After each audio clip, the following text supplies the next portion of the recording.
ଜୀବନର ଏକ କଠୋର ସତ୍ୟ କଥା ହେଉଛି ସମସ୍ତେ ଆପଣଙ୍କ ସହିତ ସାରା ଜୀବନ ରହିବେ ନାହିଁ। ସମୟ, ସ୍ୱାର୍ଥ ଓ ପରିସ୍ଥିତି ବଦଳିଲେ ଅନେକ ଲୋକଙ୍କ ବ୍ୟବହାର ମଧ୍ୟ ବଦଳିଯିବ। ଯେଉଁମାନେ ଦିନେ ଆପଣଙ୍କ ପାଖରେ ରହିବାର ପ୍ରତିଶ୍ରୁତି ଦେଇଥିଲେ ସେମାନେ ହୋଇପାରେ କୌଣସି ଦିନ ଆପଣଙ୍କୁ ଚିହ୍ନିବାକୁ ମଧ୍ୟ ଚାହିଁବେ ନାହିଁ।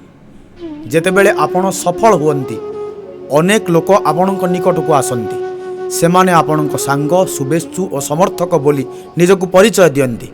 କିନ୍ତୁ ବିଫଳତାର ସମୟରେ ସେହି ଭିଡ଼ ଧୀରେ ଧୀରେ କମିଯାଏ। ସେତେବେଳେ ଜଣାପଡ଼େ କିଏ ପ୍ରକୃତରେ ନିଜର ଏବଂ କିଏ କେବଳ ସୁବିଧାର ସାଧିଥିଲା। ଆଉ ଏକ ସତ୍ୟ ହେଉଛି ଲୋକମାନେ ଆପଣଙ୍କ ସଂଘର୍ଷକୁ ନୁହେଁ ଆପଣଙ୍କ ସଫଳତାକୁ ଦେଖନ୍ତି। ଆପଣ କେତେ ରାତି ଜାଗିଛନ୍ତି, କେତେ କଷ୍ଟ ସହିଛନ୍ତି, କେତେ ତ୍ୟାଗ କରିଛନ୍ତି ସେ କଥା କେହି ଦେଖନ୍ତି ନାହିଁ। କିନ୍ତୁ ଆପଣ ସଫଳ ହେଲେ ସମସ୍ତେ ଆପଣଙ୍କ ଫଳାଫଳ ଦେଖି ପ୍ରଶଂସା କରନ୍ତି। ସେଥିପାଇଁ ଜୀବନରେ କାହା ଉପରେ ଅତ୍ୟଧିକ ନିର୍ଭର କରନ୍ତୁ ନାହିଁ। ନିଜ ଶକ୍ତି, ନିଜ ପରିଶ୍ରମ ଓ ନିଜ ବିଶ୍ୱାସକୁ ସବୁଠାରୁ ବଡ଼ ସାହାରା କରନ୍ତୁ। କାରଣ ଛାଇ ମଧ୍ୟ ଅନ୍ଧକାରରେ ଆମ ପାଖ ଛାଡ଼ିଦିଏ। ମନେ ରଖନ୍ତୁ, ଜୀବନରେ ସମ୍ପର୍କ ଗଢ଼ନ୍ତୁ କିନ୍ତୁ ନିଜକୁ ହରାଇ ନୁହେଁ।